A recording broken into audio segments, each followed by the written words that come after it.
Hi friends, അസ്സാം വലൈക്കും. Welcome back to my channel. എല്ലാവർക്കും സുഖമല്ലേ? അൽഹംദുലില്ലാ, എനിക്കും സുഖമാണ്. നോമ്പൊക്കെ പെട്ടെന്ന് തീർന്നുകൊണ്ടിരിക്കുകയാണ്. അപ്പോൾ ഇന്നത്തെ എൻ്റെ വീഡിയോ ഇക്കാടെ വീട്ടിലൊരു നോമ്പ് തുറയാണ്. പിന്നെ കുറച്ച് സ്നാക്സിൻ്റെ റെസിപ്പി ഉണ്ട്. പിന്നെ കുറച്ച് ഇഫ്താർ വിശേഷങ്ങളൊക്കെ ഉൾപ്പെടുത്തിയിട്ടുണ്ട്. അപ്പം രാവിലെ തന്നെ എഴുന്നേറ്റിട്ടുണ്ട്. അതിരാവിലെയൊന്നുമല്ല, 9 മണിയൊക്കെ കഴിഞ്ഞിട്ടാട്ടോ എഴുന്നേറ്റ്. നോയമ്പാണ്ട് ഇവിടെ എല്ലാവരും ലേറ്റായിട്ടാണ് എഴുന്നേൽക്കുന്നത്. അപ്പോൾ അതാ എഴുന്നേറ്റ് വന്ന് ഈ കട്ട മാറ്റുക കേട്ടോ. ഒരു കയ്യിൽ ഫോൺ പിടിച്ച് മറ്റേ കൊണ്ട് ഇങ്ങനെ വലിക്കുമ്പോഴത്തേക്ക് ഭയങ്കര പാടായിരുന്നു കേട്ടോ. അപ്പോൾ അതാ കട്ടനൊക്കെ പൊക്കി, നല്ല വെയിലൊക്കെ ഉണ്ട്, നല്ലപോലെ വെട്ടം അടിക്കുന്നുണ്ട്. അങ്ങനെ നേരെ കഥ തുറന്ന് വെളിയിലോട്ട് ഇറങ്ങുവാണേ. അപ്പോൾ ചെടിയിലൊക്കെ അത്യാവശ്യം പൂവൊക്കെ പിടിച്ച് നിൽപ്പുണ്ട്. അപ്പോൾ അതിൻ്റെ ഭംഗിയൊക്കെ ചുമ്മാ ഒന്ന് ആസ്വദിച്ച് പിന്നെ വേഗം തന്നെ അടുക്കളയിൽ പോയി സാവിക്ക് എന്തെങ്കിലും ഫുഡ് കൊടുക്കണമല്ലോ, അവനിക്ക് നോമ്പില്ല. അപ്പം ഇന്ന് പുട്ടും പാലും കൂടെ കൊടുക്കാമെന്ന് കരുതി. എപ്പോഴൊന്നും തിന്നത്തില്ല, വല്ലപ്പോഴും അതൊക്കെ ഇഷ്ടമാണ്. അപ്പോൾ അതാ പെട്ടെന്ന് തന്നെ പുട്ടുപൊടി നനച്ച് കുറച്ച് മതിയല്ലോ, അവന് മാത്രം മതിയല്ലോ. അങ്ങനെ പുട്ട് വേവിക്കാൻ വെച്ചു. പിന്നെ അതാ പാല് കാച്ചാനും കൂടെ വെച്ചിട്ടുണ്ട്. ഫുഡ് കഴിക്കാൻ ഭയങ്കര മടിയാണ്. രാവിലെ തന്നെ മുറ്റത്തിറങ്ങി കളിക്കുകയും ഓടുകയൊക്കെ ചെയ്യും. എങ്ങനെയൊക്കെ പിടിച്ചുകൊണ്ട് ഇരുത്തിയിരിക്കുകയാണ്. അങ്ങനെ അതാ ഫുഡ് കൊടുക്കുവാണ്. ഒരുപാട് കഥകളും കാര്യങ്ങളൊക്കെ പറഞ്ഞ് അങ്ങനെയൊക്കെ ആട്ടോ അവന് ഫുഡ് കൊടുക്കുന്നത്. പിന്നെ ഇന്ന് കുറച്ച് ഗസ്റ്റൊക്കെ ഉണ്ടായിരുന്നു. നോമ്പ് കാണാനുള്ള സമയമൊക്കെ ആയാലും അപ്പോൾ നോമ്പ് കാണാൻ വന്നതാണ്. വേറെ ആരുമില്ല, എൻ്റെ വീട്ടിൽ തന്നെയാണ് വന്നത്. അപ്പോൾ അവരോടൊക്കെ സംസാരിച്ചവരും കുറച്ച് ലേറ്റായിട്ട് പോയത്. അപ്പോൾ അടുക്കളയിൽ കയറാൻ ഇന്ന് താമസിച്ചു. വേഗം തന്നെ ഇന്നും ഒരു മുട്ട കൊണ്ടുള്ളൊരു സ്നാക്ക് ഉണ്ടാക്കാൻ കരുതി മുട്ട പുഴുങ്ങാൻ വെച്ചു. പിന്നെ കായ്പോള കൂടി ഉണ്ടാക്കാമെന്ന് കരുതി. അങ്ങനെ അതാ കായൊക്കെ അരിയാണ്. ഞാനൊരു 3 ഏത്തപ്പഴം എടുത്തിട്ടുണ്ട്. അത്യാവശ്യം വലിയ ഏത്തപ്പഴമാണ്. ഞാൻ 2 കായ്പോള ഉണ്ടാക്കാൻ കേട്ടോ വിചാരിച്ചിരിക്കുന്നതും. അപ്പം നമ്മളെ സുമേത്തയുടെ വീട്ടിൽ കൊടുക്കണം എന്ന് വിചാരിച്ചിട്ടുണ്ട്. അപ്പം ഷടപടെ പണികൾ തീർക്കുകയാണ്. ഇന്ന് ലേറ്റായതുകൊണ്ട് ഇച്ചിരി വെപ്രാളമൊക്കെ ഉണ്ടായിരുന്നു കേട്ടോ എനിക്ക്, സമയത്തെല്ലാം സെറ്റാവുമെന്ന്. അപ്പോൾ അതാ ചെറുതായിട്ട് നമുക്ക് ഈ പഴമൊന്ന് മുറിച്ചെടുക്കാം. കണ്ണൂരുകാരെ സ്പെഷ്യൽ സ്നാക്കാണ്. അവരെ നോമ്പ് തുറയിൽ ഇതൊക്കെ കാണും. പിന്നെ ഏത് ചായക്കടയിൽ പോയാലും കടിയായിട്ട് പോള ഐറ്റംസ്, കായ്പോള, ക്യാരറ്റ് പോള ഒക്കെ കാണും. കണ്ണൂർ പോയിട്ടുള്ളവർക്ക് അത് മനസ്സിലാവും. ഞാൻ കുറച്ചാൾ കണ്ണൂരായിരുന്നു, ഞാനത് എപ്പോഴും വീഡിയോസിൽ പറയാറുണ്ട്. അപ്പോൾ അത് ചെറുതായിട്ട് അരിഞ്ഞെടുത്തിട്ടുണ്ട്. ഇനി നമുക്കിത് നെയ്യിലൊന്ന് വഴറ്റിയെടുക്കാം. ഒരു 2 ടേബിൾ സ്പൂൺ നെയ്യ് ഞാൻ ഒഴിച്ചിട്ടുണ്ട്. ഇനി ഇതിലേക്ക് പഴം ഇട്ട് കൊടുത്ത് നന്നായിട്ടൊന്ന് വഴറ്റിയെടുക്കാം.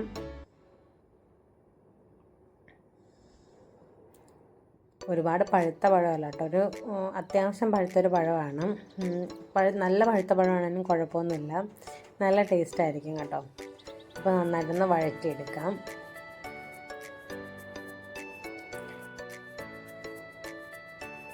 അതായത് ഇപ്പോൾ നന്നായിട്ട് വഴന്ന് വന്നിട്ടുണ്ട്. ഇനി ഇത് ചൂടാറാനായിട്ട് നമുക്കൊരു പാത്രത്തിലേക്ക് വെക്കാം. ചൂടാറിയതിന് ശേഷം മാത്രമാണ് നമ്മളിത് ഒരു മുട്ടയുടെ മിക്സ് ഉണ്ടാക്കും, അതിനകത്ത് ചേർക്കൂ. അപ്പോൾ നമുക്ക് ചൂടാറാനായിട്ടൊന്ന് മാറ്റി വയ്ക്കാം.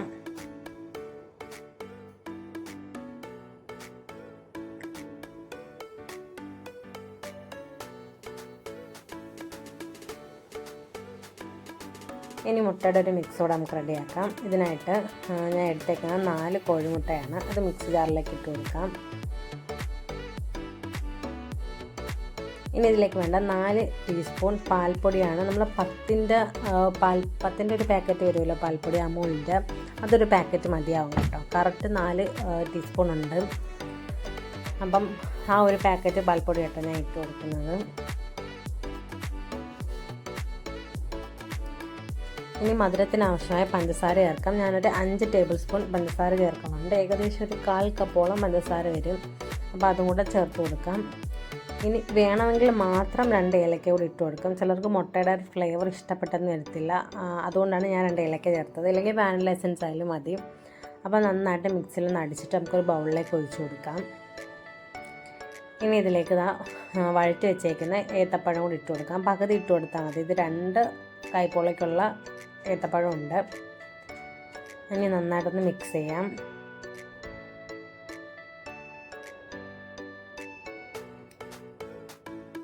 ഇനി ഇതാ നമ്മൾ ഏത്തപ്പഴം വഴറ്റിയ സെയിം പാനിൽ തന്നെ കുറച്ച് നെയ്യ് ഒഴിച്ചു കൊടുത്തൊന്ന് ഇതാക്കി കൊടുത്തിട്ടുണ്ട്. ഇനി അതിലേക്ക് ഈ ബാറ്ററോട് ഒഴിച്ചു കൊടുക്കാം. വേണമെങ്കിൽ ഇതിൻ്റെ മുകളിൽ അണ്ടിപ്പരിപ്പ് മുന്തിരിയൊക്കെ വയ്ക്കാം. ഞാൻ എന്തായാലും വെച്ച് കൊടുക്കുന്നില്ല. അപ്പോൾ കട്ടിയുള്ളൊരു പാത്രം, പഴയ ഏതെങ്കിലും ഒരു പാത്രം വെച്ചിട്ട് അതിൻ്റെ മുകളിൽ ഇത് വയ്ക്കുക. പാത്രം എന്ന് പറഞ്ഞാൽ ഈ ദോശത്തവയൊക്കെ ഉണ്ടല്ലോ അത്. അതായത് ഇപ്പോൾ റെഡി ആയിട്ടുണ്ട്. 20 മിനിറ്റ് മതി കേട്ടോ, പെട്ടെന്ന് റെഡിയാവും. നോൺ സ്റ്റിക്ക് പാൻ ആണെങ്കിൽ പെട്ടെന്ന് ഇളകി വരും, അല്ലെങ്കിൽ കുറച്ച് പാടായിരിക്കും, ചിലപ്പോൾ അടി കരിഞ്ഞു വരാനും ചാൻസ് ഉണ്ട്. ഇപ്പം അതിൽ സെറ്റായിട്ട് വന്നിട്ടുണ്ട് നമ്മളെ കായ്പോള. ഇത്രയും തിക്നെസ്സിൽ കടിക്കാനൊക്കെ കിട്ടുന്നതുകൊണ്ട് അടിപൊളിയായിരിക്കും. അപ്പോൾ അത് ഒരു വിഭവം റെഡി ആയിട്ടുണ്ട്. ഇനി നമുക്ക് മുട്ട കൊണ്ടൊരു സ്നാക്ക് ഉണ്ടാക്കണം. അതിന് വേണ്ട വെജിറ്റബിൾസൊക്കെ ഒന്ന് കട്ട് ചെയ്തെടുക്കാം. വേറെ ഒന്നും വേണ്ട, സവാളയും വെളുത്തുള്ളിയും കറിവേപ്പിലയും മാത്രം മതി. പിന്നെ ക്യാരറ്റൊക്കെ വേണമെങ്കിൽ നിങ്ങൾക്ക് അതും എടുക്കാം. ഒരു 3 പുഴുങ്ങിയ മുട്ട ഞാൻ ഗ്രേറ്റ് ചെയ്തെടുത്തിട്ടുണ്ട്. ചെറുതായിട്ട് നമ്മൾ ഗ്രേറ്ററി വെച്ചാട്ടോ ഇതൊന്ന് ഗ്രേറ്റ് ചെയ്തെടുത്ത്. ഇനി ഇതിലേക്ക് ചതച്ച വെളുത്തുള്ളി, ഒരു 3 അല്ലി വെളുത്തുള്ളി ഉണ്ട്, ചതച്ചത് അതുകൂടി ഇട്ട് കൊടുക്കാം. കുറച്ചധികം കറിവേപ്പില ഇട്ട് കൊടുക്കാം. ഇനി നമ്മൾ എടുത്ത് വെച്ചൊരു സവാള, ഒരു വലിയ സവാളയും ഒരു ചെറിയ സവാളയാണ് എടുത്തത്. ഏകദേശം ഒരു 1.5 സവാള കൂട്ടാം. ചെറിയ സവാളയായിരുന്നേ ഒന്ന്, അതുകൊണ്ടാണ്. അപ്പോൾ അതുകൂടെ ചേർത്ത് കൊടുക്കാം. ഇനി ഇതിലേക്കൊരു 4 ബ്രെഡ് പൊടിച്ചത് കൂടി ചേർക്കാം.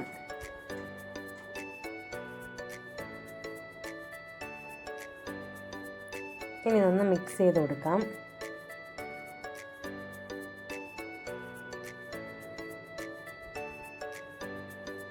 ഇനി ഇതിൽ ആവശ്യത്തിന് വേണ്ട പൊടികളൊക്കെ ചേർത്ത് കൊടുക്കാം. എരിവിന് ആവശ്യമായിട്ട് 1 ടീസ്പൂൺ കുരുമുളക് പൊടി നമുക്ക് ചേർത്ത് കൊടുക്കാം.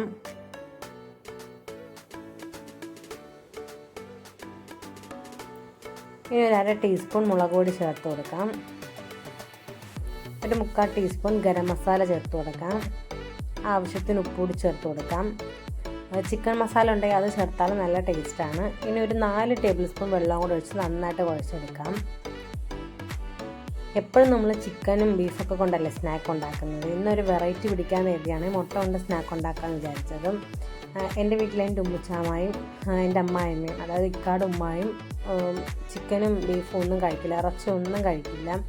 അപ്പോൾ അവർക്കും വല്ലപ്പോഴും സന്തോഷിക്കണ്ടേ, അതുകൊണ്ട് മുട്ട കൊണ്ടൊരു സ്നാക്ക് ഉണ്ടാക്കാൻ എഴുതിയിട്ടാട്ടോ ഇതുണ്ടാക്കിയത്.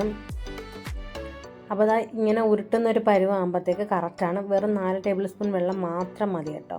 അപ്പോൾ അതൊന്ന് ഉരുട്ടിയെടുത്തിട്ട് ഈ മുട്ടയുടെ ഒരു മിക്സിൽ മുക്കി ബ്രെഡ് ക്രംസിലൂടെ മുക്കിയെടുക്കാം. മുട്ടയുടെ മിക്സ് വേറെ ഒന്നുമില്ല, മുട്ടയും കുറച്ച് പാലും ഉപ്പും കൂടെ ഒന്ന് കലക്കിയെടുത്തതാണ്. അപ്പോൾ ഇത് ബോൾസ് എല്ലാം റെഡി ആയിട്ടുണ്ട്. ഇനി നല്ല ചൂടായ എണ്ണയിലോട്ട് ഇട്ട് നമുക്ക് പൊരിച്ചെടുക്കാം.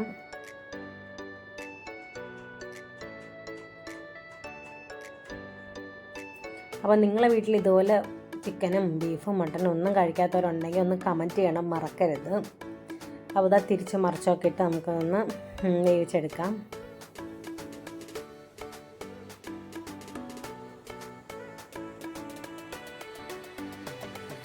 ഇതിപ്പോൾ റെഡി ആയിട്ടുണ്ട്.